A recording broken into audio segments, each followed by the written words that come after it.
You become what you give your attention to.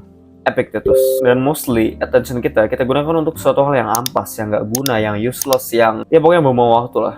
Dan ketika lu sadar itu buang waktu, tapi lu tetap lakuin gitu. Karena lu nggak punya brain power atau kekuatan otak atau kekuatan dari dalam diri lu sendiri untuk ngekontrol diri lu sendiri. Karena zat dopamin ini sangat adiktif gitu. Jadi ketika zat dopamin ini udah lepas, lu pasti ingin ngelakuin hal ini secara terus-menerus. Ketika lu sadar lu buang waktu dengan scrolling, dan ya lu nggak bakal bisa berhenti gitu. Karena otak lu udah kayak nggak punya kekuatan lagi gitu. Karena udah contoh nyata aja, ketika lu nonton pornografi, lu pasti nggak bisa lepas dari yang namanya itu. Ketika lu udah nonton pornografi, lu nggak bakal bisa ngeklik tombol X yang ada di laptop gitu, lu nggak bakal bisa klik.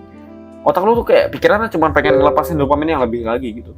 Dan ketika lu udah nonton pornografi, dan mostly dari lu tuh pasti ejakulasi kan, lu tuh masturbasi, dan setelah itu apa ya udah, ketika lu udah ejakulasi lu bakal nyesel gitu, lu bakal berhenti, lu bakal sadar kalau aduh gue tuh ngapain gitu, kok gue maksiat sih, dan kok gue kayak gini sih, dan segala macam. Ya yang lu lakuin salah, tapi lu tetap lakuin gitu.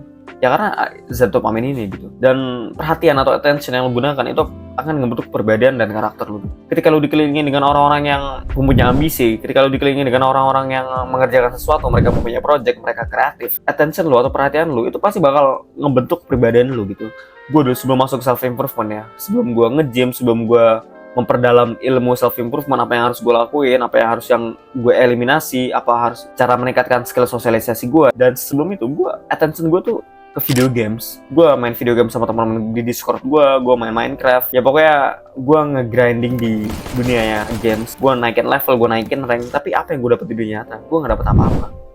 Dan dari situ itu ada sebuah ilusi visual gitu. Ketika lu di dunia games itu lebih gampang karena ya kerjaan lu cuman ya ngetik keyboard sama mouse gitu kan. Terus ya udah lu dapetin dopamin, tapi di dunia nyata itu lu nggak dapetin apa-apa. Oke, let's say attention lu atau perhatian yang lu gunakan itu untuk fokus menjadi atlet boxing gitu. Dan ketika lu fokus untuk menjadi atlet boxing, yang lu lakuin adalah ya lu pikiran lu pasti kayak nggak jauh dari boxing gitu loh. Lu mikirin latihan, lu mikirin gimana sih cara gue biar pertahanan gue itu lebih kuat gitu. Dan mostly attention kita yang kita gunakan adalah ya scrolling. Dan scrolling adalah salah satu narkoba dopamin terbesar menurut gue, yang ya kebanyakan di dunia luar termasuk gue masih konsumsi gitu. Tapi gue masih bisa aware, gue masih bisa produktif, gue masih bisa menghadapi tantangan distraksi ini. Ya buktinya gue masih bisa bikin konten, gue masih bisa fokus kuliah, gue masih bisa fokus menjalani project gue dan segala macam. Jadi attention apa sih yang harus gue gunakan sebagai anak muda gitu? Pertama, memperluas knowledge lu dalam suatu hal dari apapun bidangnya. Tapi ketika lu udah mulai self improvement, lu bisa tuh lu mendalami ilmu self improvement apapun itu ya, cara lu bersosialisasi secara efektif, cara lu gitu ya, pokoknya banyak banget ilmu yang lu bisa pelajarin. Dua, attention lu gunakan untuk nge-gym atau olahraga, karena investasi di masa muda itu adalah investasi yang paling baik ke depannya gitu. Ketika lu investasi ke diri lu untuk olahraga, kardio, nge-gym, atau bahkan latihan martial arts, itu bakal menjadi suatu ilmu yang bermanfaat gitu buat lu ke depan. Dan ilmu ini lu bisa sharing ke anak cucu lu bahkan. 4, lu bisa menjalin relasi.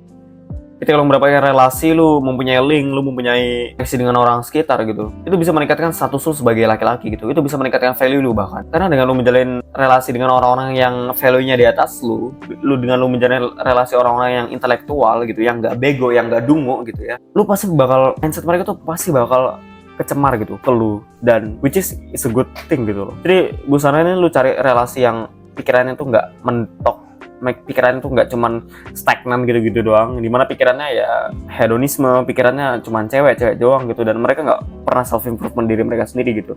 Mereka nggak sadar sama diri mereka sendiri, mereka nggak tahu kemampuan mereka apa, mereka nggak tahu potensial mereka apa gitu. Usahanya ini jauh-jauh sama teman kayak gitu, karena ya lu bakal stagnan gitu. Lu nggak mau kan jadi orang yang mediocre, lu pasti pengen jadi miliarder, lu pengen jadi pengusaha, lu pengen mengubah nasib lu yang awalnya sedih banget jadi sesuatu hal yang better lah gitu, kayak gue gitu misalkan. Ya itu dengan cara mengubah relasi lu, ya itu dengan menjalin relasi lu. Dan sumber relasi gue ini di mana? Ya banyak gitu. Mulai lu dengan cara mengikuti komunitas, dengan cara lu aktif di perkuliahan gitu, dimana lu nggak cuma jadi mahasiswa kupu-kupu dan lu ya menjalin relasi dengan banyak orang gitu. Lu kenalan sama orang ini, dan dari situ lu bisa memfilter gitu mana yang cocok, mana yang enggak. Terus experience, hidup ini pasti butuh experience ya. Ketika lu punya experience, lu punya cerita yang lu bisa ceritakan ke orang lain gitu loh. Jadi hidup lu tuh nggak ngebosenin, jadi lu tuh nggak awkward, lu tuh punya value lah, you got something to tell gitu about yourself. Jadi orang tahu kalau lu itu seneng ini, lu seneng hobi ini, dan mereka pasti bakal interested gitu sama experience yang lu udah dapetin. Dan experience ini nggak sebarang experience, jadi experience ini adalah suatu hal yang